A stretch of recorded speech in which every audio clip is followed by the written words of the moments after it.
नमस्कार, स्वागत है आप सबका दिन भर की तमाम बड़ी और अहम खबरों के साथ। मैं हूं कवींद्र। शुरुआत हेडलाइन से।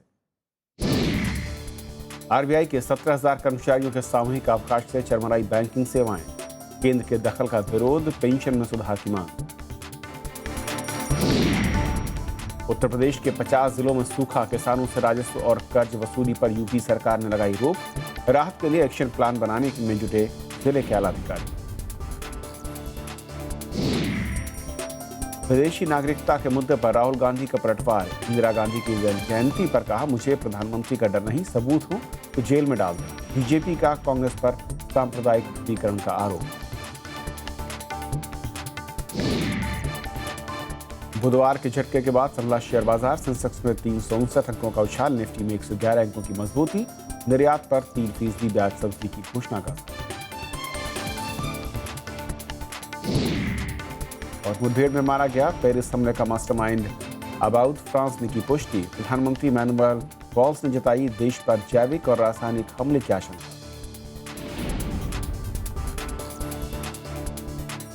और आइए देखते हैं पहली खबर।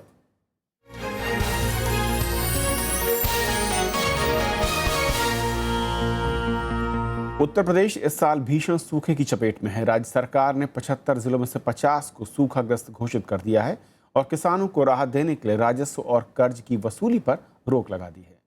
सूखा पीड़ित जिलों के अधिकारी एक्शन प्लान बनाएंगे। इसके हिसाब से कार्य योजना को लागू किया जाना है। मौसम विभाग के बारिश के आंकड़ों का जायजा लेने के बाद उत्तर प्रदेश सरकार ने 50 जिलों को सूखाग्रस्त घोषित कर दिया है। इन जिलों में 60% से कम बारिश हुई है। उत्तर प्रदेश सरकार ने तत्काल कदम उठाते हुए राजस्व और कर्ज की वसूली पर रोक लगा दी है। अगले साल मार्च तक किसानों से कर वसूली नहीं की जाएगी। खरीफ की पैदावार घटने के बाद अब रबी की फसल बुआई पर बुरा असर पड़ रहा है। पिछले साल की तुलना में 14 नवंबर तक 25.88 लाख हेक्टेयर कम भूमि में बुआई हो पाई, जबकि लक्ष्य 128.94 लाख हेक्टेयर का है। किसानों को सरकारी राहत की उम्मीद नहीं है। उनका कहना है कि अभी पिछली बार के रबी फसल के नुकसान का मुआवजा नहीं मिला। इसमें काफी नुकसान मेरा हुआ, धान वान सूख गया हमारा पानी बिना। कोई मुआवजा आपको मिला उसका? कोई मुआवजा नहीं मिला। नुकसान तो उससे ज्यादा हो गया है पानी न गिरने से। घोषित तो बहुत चीज करते पर फायदा कहाँ मिलता है। घोषित तो भी जो बारिश हुई थी उसमें भी तो मुआवजा मिलना था, लिख के ले गए थे, फिर मिला नहीं। फसल खराब हो गई उसमें भी नहीं मिला। मौसम विभाग के आंकड़ों के मुताबिक उत्तर प्रदेश में जून से लेकर 30 सितंबर तक सामान्य से करीब 45% कम बारिश हुई है। 33 जिलों में 40 से 60% और 16 जिलों में 40% से भी कम बारिश हुई है। विपक्ष महज 50 जिलों को ही सूखा पीड़ित घोषित करने पर राज्य सरकार की आलोचना कर रहा है। उत्तर प्रदेश में 50 जिलों को सूखा घोषित करना, सूखा प्रभावित घोषित करना, वो उत्तर प्रदेश के किसानों के साथ में मजाक है। मुख्यमंत्री जी को, प्रदेश सरकार को, संपूर्ण उत्तर प्रदेश को सूखा घोषित करना चाहिए। दूसरे राज्यों की बात करें तो आंध्र प्रदेश, ओडिशा, मध्य प्रदेश और महाराष्ट्र समेत कई राज्यों में आधे से ज्यादा जिले सूखा पीड़ित घोषित किए जा चुके हैं। इन राज्यों पर बड़ी संख्या में किसानों की आत्महत्या के मामले भी सामने आए। Bureau report, Rajya Sabha TV. सूखे की मार और सरकारों के कदम, इस पर और ख़ास बातचीत करेंगे। हमारे साथ खास मेहमान स्टूडियो में इकोनॉमिक टाइम्स की स्पेशल करस्पॉन्डेंट माधवी सैली हमारे साथ हैं। माधवी, स्वागत है आपका। सबसे पहले तो मैं यूपी से अगर शुरू करूं, सूखाग्रस्त घोषित किया है सरकार ने 50 डिस्ट्रिक्ट्स को। आंकड़ा कहीं ज़्यादा है, लेकिन जिस तरीके से या जिस तेज़ी के साथ कदम उठाने चाहिए, क्या आपको लगता है कि वाकई वो स्पीड दिखती है या फिर बहुत ज़्यादा स्लो प्रोसेस दिखता है? जिस तरह हम देखते हैं कि यूपी के अलावा मराठवाड़ा जो महाराष्ट्र का क्षेत्र है, वहाँ पे भी उतना ही सूखाग्रस्त था जितना यूपी में था। बट वहाँ पे महाराष्ट्र स्टेट गवर्नमेंट ने गवर्नमेंट सेंटर के पास आके उन्होंने मेमोरेंडम सबमिट किया था। उसी तरह एक्सपेक्टेड था कि other states like Uttar Pradesh हो गया, बिहार हो गया, वो भी आकर अपना मेमोरेंडम देंगे। सेंटर बोलता है कि जैसे ही मेमोरेंडम आएगा उत्तर प्रदेश या अदर स्टेट से जहाँ पे ड्रॉट अनाउंस अभी तक नहीं हुआ है, 3 दिन के बाद इनकी सेंट्रल टीम चली जाएगी एंड उसके बाद मे बी 5 डेज़ के बाद रिपोर्ट सेंटर क्रिएट करेगा and in the 10th day, जैसे सेंटर बोलते हैं कि the fund will be sent to the state governments. So बहुत स्पीड में होना चाहिए था। अभी रबी प्लांटिंग ऑलरेडी स्टार्टेड हो गया है। किसानों को राशि मिलनी चाहिए थी कि वो अपना अच्छी तरह सोइंग कर सकें। सो डेफिनेटली लेट है इस बार अभी तक। लेकिन माधवी, एक और चीज़ जो कि दिखती है, सेंटर कह रहा है कि 10 दिन के अंदर पूरा प्रोसेस कंप्लीट होगा। फिर स्टेट के लेवल पे ये मैं कहूँ कि देरी रीज़न क्या है? क्या पॉलिटिकल रीज़न है या फिर किसानों को लेकर जो सेंसिटिविटी है वो उतनी ज़्यादा दिखती नहीं है, क्योंकि वो मैं कहूँ कि एकमुश्त वोटर नहीं दिखता इसलिए? मे बी इसमें दोनों चीज़ें हो सकती हैं। State might have been waiting, वो वेट कर रहे होंगे कि हार्वेस्टिंग कंप्लीट हो जाए, अच्छे आंकड़े निकल आए, प्रॉपर डॉक्यूमेंटेशन हो जाए कि कितना लॉस रहा है, कितना प्रोडक्टिविटी में लॉस रहा है। एक ये भी रीज़न होगा कि states have delayed coming to the centre. The second reason of course can be कि the bureaucracy has been very slow. पूरा जो प्रोसेस है वो बहुत धीरे लिया गया है। और डाटा जो कलेक्शन भी होता है, मैं कहूँ कि जो कि पूरा सिस्टम तैयार किया जाता है कि किस एरिया में कितना नुकसान है, कितने किसान या फिर कितना रकबा इसके अंदर आता है, उसको लेकर भी हर बार आंकड़े बहुत ही गलत होते हैं। मैं देखता हूँ अगर यूपी का केस जो जनवरी और फरवरी महीने में जो बारिश के चलते नुकसान हुआ था, उसमें भी आधे से ज़्यादा ज़िलों में अब तक मुआवजे की राशि नहीं मिली है। और ऐसे में नई मैं कहूँ कि सहायता राशि की उम्मीद करना, तो उस पर किसान कैसे भरोसा कर सकता है? बहुत बड़ा चैलेंज है किसान के लिए। पिछले 2 साल से हम देख रहे हैं कि सूखा है और इस बार जनवरी फरवरी में भी अच्छा बारिश होने की वजह से क्रॉप को लॉस हुआ है।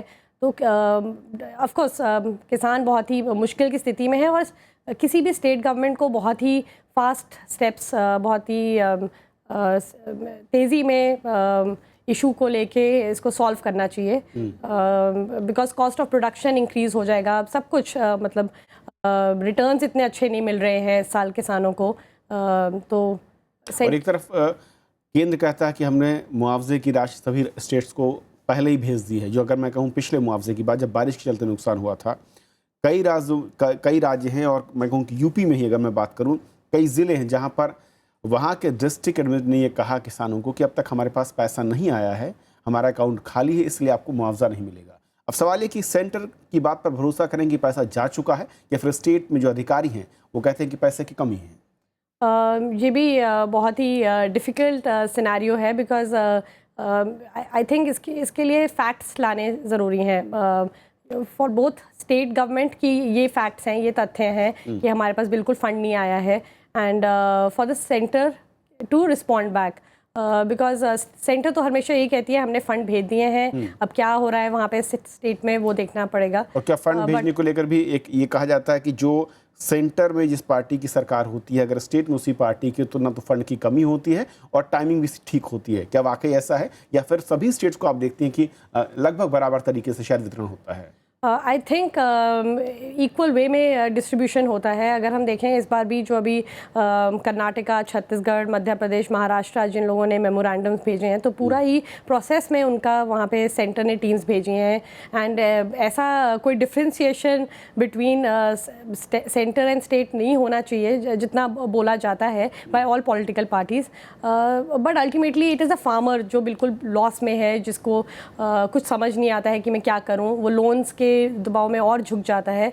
So it should be taken as a humanitarian issue और सोल्यूशन कुछ निकालना चाहिए किसानों के लिए। जो अभी ये ऑयल सीड के MSP के रेट्स बढ़ाए गए हैं, गेहूं का बढ़ाया गया है, तो इससे थोड़ा किसानों को हेल्प मिलेगा। इवन जैसे उत्तर प्रदेश गवर्नमेंट ने कहा है कि वो लोग आने वाले टाइम में अभी जो बैंक के लोन्स हैं उसका अभी कुछ फार्मर से नहीं लेंगे। सो it should help farmer, but ज़्यादा सपोर्ट हमें इस टाइम फार्मर की करनी चाहिए, एंड उसके लिए सोल्यूशन सेंटर को निकालना चाहिए और स्टेट्स को ऑफ कोर्स। मान लीजिए एक आखिरी सवाल, क्योंकि देश में किसान मैं कहूँ कि इस वक्त बैकबोन माना जाता है इकनॉमी के लिहाज से, यहाँ पर जिस तरीके का सिस्टम है, अगर कहीं कोई नुकसान होता है फसल को, उसके आकलन, इसके बाद टीम दौरा करेगी, इसके बाद टीम वापस जाएगी, डिस्ट्रीब्यूशन लेवल पर मैं कहूँ कि अलग लैप्सेस हैं। क्या कोई ऐसा सिस्टम नहीं देखता है कि जो शायद डेवलप करना चाहिए, ताकि जो देरी है और जो सीधे मुआवजा है वो किसान के खाते तक पहुँच सके? क्योंकि हम देख रहे हैं कि ई जनरेशन का ज़माना है इस वक्त। महाराष्ट्र गवर्नमेंट ने बहुत ही स्मॉल स्केल में ऐसे स्टार्ट किया है इस बार प्रोजेक्ट, जहाँ पे सैटेलाइट मैपिंग से वो देख रहे हैं कि क्रॉप का पोजीशन क्या है, ये फ्यू ही बहुत ही कम डिस्ट्रिक्ट्स में स्टार्ट हुआ है वहाँ पे, एक या दो तीन डिस्ट्रिक्ट्स में, by along with the help of private forecasters के साथ और प्राइवेट एजेंसीज NGOs के साथ मिलके। ऑफ कोर्स ये ही होना चाहिए आने वाले ज़माने में कि जैसे फसल ख़राब हो, मे बी कटने से पहले किसान को पता हो कि मुआवजा क्या मिले, और ना कि उसको वेट करना पड़े अपने दूसरे क्रॉप की प्लांटिंग के टाइम तक। और यूपी में शायद इस वक्त ऐसा हाल है कि पिछला मुआवजा नहीं मिला है और नए मुआवजे को लेकर राज्य सरकार दावा कर रही है कि किसानों की पूरी मदद की जाएगी। सरकार भी कह रही है केंद्र सरकार की जल्दी ही एक टीम जाएगी, दौरा करेगी, लेकिन देखना होगा कि किसानों के असल में आंसू सरकारें कितनी देरी या कितनी जल्दी पहुंच पाती है। बहुत शुक्रिया आपका इस चर्चा में शामिल होने के लिए। Thank you. तो ये थी हमारी पहली खबर। छोटा सा ब्रेक लेंगे, ब्रेक के उस पार दिन भर की दूसरी बड़ी खबर।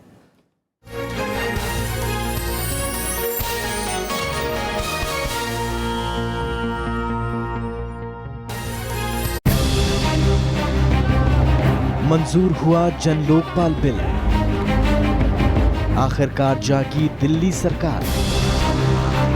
सीएम से लेकर कर्मचारी तक दायरे में, क्या रुक पाएगा भ्रष्टाचार?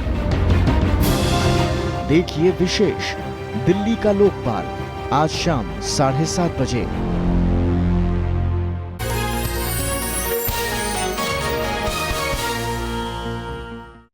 पूर्व प्रधानमंत्री इंदिरा गांधी की 98वीं जयंती पर आयोजित कार्यक्रम में निशाने पर बीजेपी और प्रधानमंत्री नरेंद्र मोदी रहे। पूर्व प्रधानमंत्री मनमोहन सिंह ने आर्थिक नीतियों पर सरकार को दिशाहीन बताया। वहीं पार्टी उपाध्यक्ष राहुल गांधी ने प्रधानमंत्री से बीजेपी नेताओं की ओर से लगाए गए आरोपों की जांच कराने की खुली चुनौती दी। मोदी जी, आपकी सरकार है, आपके पास एजेंसियां हैं,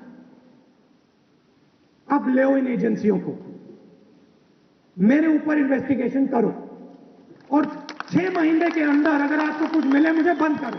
कांग्रेस उपाध्यक्ष राहुल गांधी पूर्व प्रधानमंत्री इंदिरा गांधी की जयंती पर आयोजित कार्यक्रम में प्रधानमंत्री नरेंद्र मोदी और बीजेपी पर कुछ इस तरह बरसे। एक तरफ आरएसएस के लोग, दूसरे तरफ सिमी के लोग लड़ाई कराते हैं, दंगा कराते हैं, हिंदुस्तानियों को मरवाते हैं, और बीच में कांग्रेस पार्टी जोड़ने का काम करती है। वहीं पूर्व प्रधानमंत्री मनमोहन सिंह ने इस कार्यक्रम की शुरुआत करते हुए एनडीए सरकार की आर्थिक नीतियों पर सवाल उठाए। We should today go and tell the country the harmful consequences of Modi government having done away with the planning commission. Today, the economic policies of the country have no sense of direction. Party अध्यक्ष सोनिया गांधी ने इस मौके पर party कार्यकर्ताओं से सामाजिक सहिष्णुता बचाने के लिए आगे आने को कहा। We must fight to preserve the secular fabric of our nation, and we must never forget that India will not really progress if the weakest and most deprived do not progress. इधर BJP ने कांग्रेस पर सांप्रदायिक ध्रुवीकरण का आरोप लगाया है। कांग्रेस की अध्यक्ष सोनिया गांधी जी और उपाध्यक्ष राहुल गांधी जी शकील अहमद के जरिए, मणिशंकर अय्यर के जरिए, सलमान खुर्शीद के जरिए देश के अंदर सांप्रदायिक ध्रुवीकरण करा रहे हैं। यह पहला मौका था जब कांग्रेस उपाध्यक्ष राहुल गांधी खुद पर और परिवार पर लगे आरोपों का जवाब देने के लिए सामने आए। इससे पहले कांग्रेस आर्थिक नीति, धार्मिक असहनशीलता समेत दूसरे कई मुद्दों पर एनडीए सरकार को घेरती आई है। विशाल दहिया, राज्यसभा टीवी।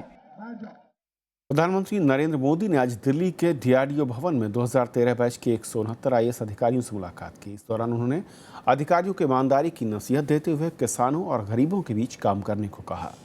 प्रशासनिक सेवा में सफलता के गुर बांटते हुए प्रधानमंत्री ने कहा कि रिटायर हो चुके अधिकारियों के अनुभव से सीख लेनी चाहिए। जमीन से जुड़े लोगों से मिलने की हिमायत करते हुए प्रधानमंत्री ने समाज से सीधा संपर्क साधने की सलाह दी। उन्होंने कहा कि तनाव और संघर्ष से कभी बदलाव नहीं आता, बदलाव के लिए लोगों को जोड़ना बेहद जरूरी है। हमारे पूर्वजों ने जो व्यवस्थाएं विकसित की होगी वो निकम्मी नहीं होगी, ये मान के चलिए। उसके पीछे कोई न कोई लॉजिक होंगे, कोई न कोई कारण होंगे। मूलभूत बातों का अपना सामर्थ्य होता है, हम उसको रिलीजियसली फॉलो कर सकते हैं क्या? रिलीजियसली हम फॉलो करें, लेकिन हमारी बुद्धि शक्ति को उसमें जोड़ करके उसमें से आउटकम की दिशा में हम प्रयास करें। और अगर ये हम करेंगे तो हमें लगेगा कि हम सचमुच में परिणाम ला सकते हैं। बात बिहार की, जहां पर नीतीश कुमार कल 5वीं बार बिहार के मुख्यमंत्री पद की शपथ लेंगे।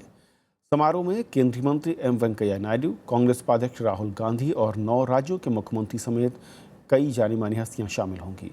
मंत्रिमंडल गठन को लेकर जेडीयू, आरजेडी और कांग्रेस के बीच रस्साकशी भी नजर आ रही है। उप मुख्यमंत्री पद को लेकर भी अभी स्थिति साफ नहीं है। बिहार में नीतीश कुमार की अगुवाई में नई सरकार का शपथ ग्रहण शुक्रवार को पटना के गांधी मैदान में होगा। विधानसभा चुनाव में आरजेडी सबसे बड़ी पार्टी बनकर उभरी, लेकिन सरकार चलाने की जिम्मेदारी नीतीश कुमार को दी गई है। जेडीयू का दावा है कि आरजेडी और कांग्रेस के साथ मंत्रियों के नामों पर सहमति बना ली गई है। सबको लेकर चलने के लिए जो बिहार में एक शासन नीतीश कुमार जी के नेतृत्व में तय हो, उसमें सबकी भागीदारी हो, इसका ख्याल पूर्व में भी नीतीश कुमार जी ने रखा है। और इस बार जिस तरह का जनादेश है, निश्चित तौर पर इसका निर्वहन महागठबंधन का नेतृत्व करेगा। आरजेडी और कांग्रेस भी गठबंधन में किसी तरह के विवादों से इनकार कर रहे हैं। इनका आरोप है कि बीजेपी हमेशा इस तरह की अफवाहें फैलाती रही है। यहाँ कोई मारा मारी नहीं है, वहाँ है जहाँ ज्यादा जोगी मठ उजाड़ वाली हालत, जो 36 हेलीकॉप्टर लेके आए थे। मंत्रिमंडल में तो मुख्यमंत्री जी का ये होता है, मुख्यमंत्री जी अपना मंत्रिमंडल में शामिल करेंगे। बीजेपी का दावा है कि नीतीश कुमार के लिए मंत्रिमंडल का गठन आसान काम नहीं होगा। जो मैंडेट हासिल किए हो तो उनका प्रेरोगेटिव है, और लालू यादव, नीतीश कुमार किस तरह से बिहार को जो जनादेश मिला है, कांग्रेस, ये तीनों महागठबंधन को मिला के वो जनादेश का स्वरूप क्या देना चाहते हैं। सूत्रों की माने तो मंत्रिमंडल गठन में 5 विधायक पर 1 मंत्री का फॉर्मूला तय किया गया है। इस लिहाज से आरजेडी के 16 मंत्री हो सकते हैं। Shishir Choubey, Rajya Sabha TV, Patna. Supreme court ने उच्चतर न्यायपालिका में जजों की नियुक्ति के लिए कॉलेजियम सिस्टम से पीछे हटने से इनकार कर दिया। कोर्ट ने कॉलेजियम सिस्टम में बेहतरी से जुड़े मसले पर फैसला सुरक्षित रखा है। इससे पहले केंद्र सरकार ने सिस्टम में प्रक्रियागत सुधार पर मसौदा ज्ञापन तैयार करने से इनकार कर दिया। सुप्रीम कोर्ट ने कहा कि उच्चतर न्यायपालिका में जजों की नियुक्ति के लिए कॉलेजियम सिस्टम जारी रहेगा। सभी पक्षों की राय सुनने के बाद इसमें सुधार से जुड़े मामले में शीर्ष अदालत ने फैसला सुरक्षित रख लिया है। इससे पहले केंद्र सरकार ने कॉलेजियम में अपनाई जाने वाली प्रक्रिया का मसौदा बनाने से इनकार कर दिया।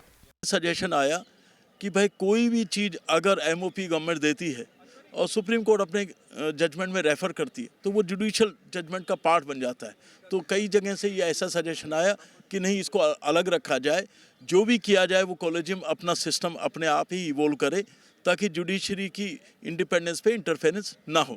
सुप्रीम कोर्ट ने बुधवार को केंद्र सरकार से कॉलेजियम सिस्टम में सुधार पर मिले सुझावों के आधार पर मेमोरेंडम बनाने को कहा था। विधि मंत्रालय को 3500 से ज्यादा सुझाव मिले थे। कोर्ट ने 4 पैरामीटर्स बताए थे जिसमें सारी सुजेशन दी जा सकती थी।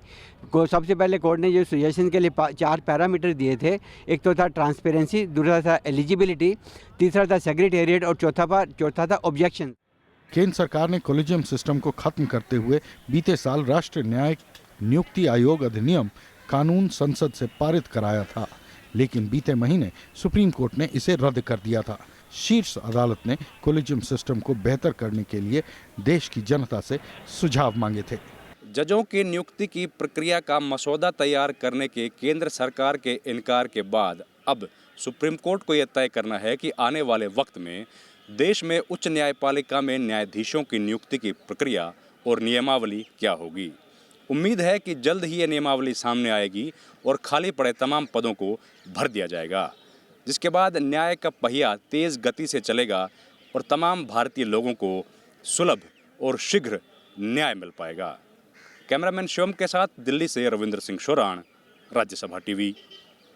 कांग्रेस उपाध्यक्ष राहुल गांधी ने आज पंजाब कांग्रेस के प्रतिनिधिमंडल के साथ राष्ट्रपति प्रणब मुखर्जी से मुलाकात की। मुलाकात के दौरान उन्होंने पिछले महीने पंजाब के फरीदकोट जिले में हुई पुलिस फायरिंग में 2 लोगों की मौत की घटना की जानकारी दी और इस मामले में सुप्रीम कोर्ट के जज से जांच कराने की अपील की। राहुल ने पंजाब दौरे में पीड़ितों से मुलाकात की थी। जब मैं पंजाब गया था, वहाँ पे मैं फैमिली से मिला था जिनके बच्चों की मृत्यु हुई थी। उन्होंने मुझे कहा था कि प्रेसिडेंट के पास मुझे जाना चाहिए, क्योंकि उनको लगता है कि पंजाब में उनको न्याय नहीं मिलेगा, पंजाब की सरकार उनको न्याय नहीं देगी। तो इसलिए मैं कांग्रेस पार्टी के लीडर्स को यहाँ लाया हूँ। ये दो परिवारों की न्याय की बात नहीं है, ये पूरे पंजाब के लिए न्याय की बात है। इसीलिए कांग्रेस पार्टी यहाँ आई है। वहाँ के जो चीफ मिनिस्टर हैं, उनको पंजाब को न्याय देना है और उनको ये काम जल्दी से जल्दी करना चाहिए। आरबीआई के 17,000 से ज़्यादा कर्मचारी आज एक दिन के सामूहिक अवकाश पर रहे। केंद्रीय बैंक के कामकाज में केंद्र सरकार की दखलंदाजी से वो नाराज़ हैं। वो पेंशन सुधार की मांग को लेकर भी विरोध जता रहे हैं। इससे चेक निपटान, भुगतान और विदेशी मुद्रा के लेन देन पर असर पड़ा। सामूहिक अवकाश का असर सरकारी प्रतिभूति बाजार पर भी दिखा, जहां आज के कारोबार में 5 से 6 हज़ार करोड़ तक की गिरावट दर्ज हुई। आरबीआई कर्मचारियों के एक दिन के सामूहिक अवकाश का बैंकिंग सेवाओं पर खासा असर दिखा। सबसे ज्यादा असर चेक निपटान, भुगतान और विदेशी मुद्रा के लेन देन पर दिखा। आरबीआई के 17,000 से ज्यादा कर्मचारी सामूहिक अवकाश पर रहे। ये आरबीआई की कार्यप्रणाली में सरकार के बढ़ते दखल का विरोध कर रहे हैं। केंद्र सरकार की नीतिगत ब्याज दर के निर्धारण के लिए मौद्रिक नीति कमेटी बनाने की योजना है। कर्मचारी इसे केंद्रीय बैंक की शक्ति में कटौती के तौर पर देख रहे हैं। इसके साथ ही सार्वजनिक ऋण प्रबंधन एजेंसी के गठन के प्रस्ताव का भी विरोध हो रहा है। भारत सरकार दखलंदाजी करके, जैसे पब्लिक डेट मैनेजमेंट का बात है, पब्लिक डेटा ऑफिसर को हम ही आज को करते हैं, मैनेज करते हैं, वो काम दूसरे एक मैनेजमेंट को, एक प्राइवेट एजेंसी को दिए जाने की कोशिश की जा रही है। कर्मचारी पेंशन में भी सुधार चाहते हैं। कर्मचारी संगठनों की मांग है कि पहले रिटायर हो चुके कर्मचारियों की पेंशन अभी सेवानिवृत्त होने वाले कर्मचारियों के बराबर हो। ये मामला पिछले 8 साल से केंद्र सरकार के पास लंबित है। इस मांग को लेकर आरबीआई कर्मचारी साल 2009 में भी हड़ताल कर चुके हैं। Pension updation government of India अपने पे कमीशन में हर 10 साल के बाद करती है, और एक तरफ कहती है भारत सरकार कि हमारा जो पेंशन स्कीम है वो गवर्नमेंट के एट पार है, परंतु उसमें भेदभाव है। हम उस भेदभाव के खिलाफ संघर्ष पर हैं।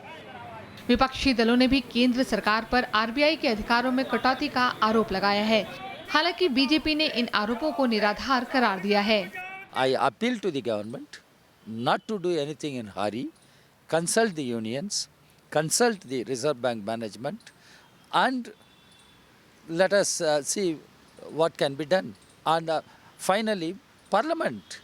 Finance ministry should take parliament also into confidence. मुझे नहीं लगता कि ये गवर्नमेंट का स्टैंड है कि उनको कर्ब किया जाए पावर को। यह तो financial sector legislative reform commission एक बनी थी, उसने काफ़ी सारे रिकमेंडेशंस दिए थे।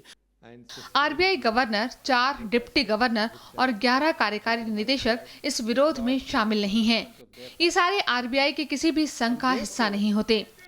रघुराम राजन के सितंबर 2013 में आरबीआई गवर्नर बनने के बाद केंद्रीय बैंक के कर्मचारियों का ये पहला सामूहिक अवकाश है। हालांकि रघुराम राजन मौद्रिक नीति कमेटी के प्रस्ताव पर पहले ही सहमति जता चुके हैं। कृति मिश्रा, राज्यसभा टीवी। तमिलनाडु में भारी बारिश से अब तक 111 लोग जान गंवा चुके हैं। मुख्यमंत्री जयललिता ने बयान जारी कर इसकी जानकारी दी। जयललिता ने केंद्रीय गृहमंत्री राजनाथ सिंह से फोन पर बातचीत कर राज्य के हालात की जानकारी दी। राज्य सरकार 1 हफ्ते के भीतर केंद्रीय मदद की मांग से जुड़ा ज्ञापन सौंपेगी। मुख्यमंत्री ने राजनाथ सिंह से हालात के आकलन के लिए केंद्र की ओर से दल भेजने की भी मांग की है। गृहमंत्री ने ज्ञापन मिलने के बाद टीम भेजने का भरोसा दिया है।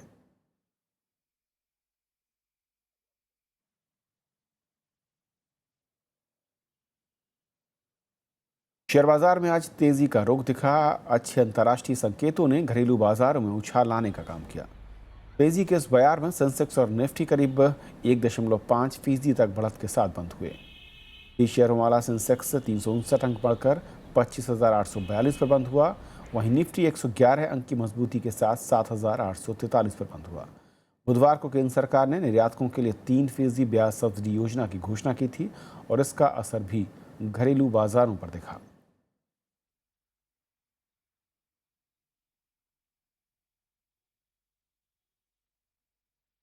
पूर्व प्रधानमंत्री इंदिरा गांधी की जयंती पर आज देश ने उन्हें याद किया।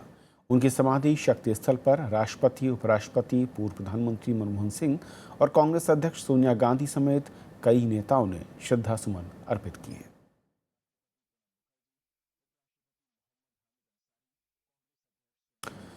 फ्रांस में लगा आपातकाल 3 महीने के लिए और बढ़ा दिया गया है। फ्रांसीसी संसद में लंबी चली बहस के बाद इसे मंजूरी मिल गई है और फ्रांस के प्रधानमंत्री ने देश पर रासायनिक या जैविक हथियारों के हमले की आशंका भी जाहिर की है। वहीं पेरिस हमलों के मास्टरमाइंड के मारे जाने की खबर की भी पुष्टि हो गई है। तो स्पेशल रिपोर्ट के साथ आपको छोड़ जाते हैं।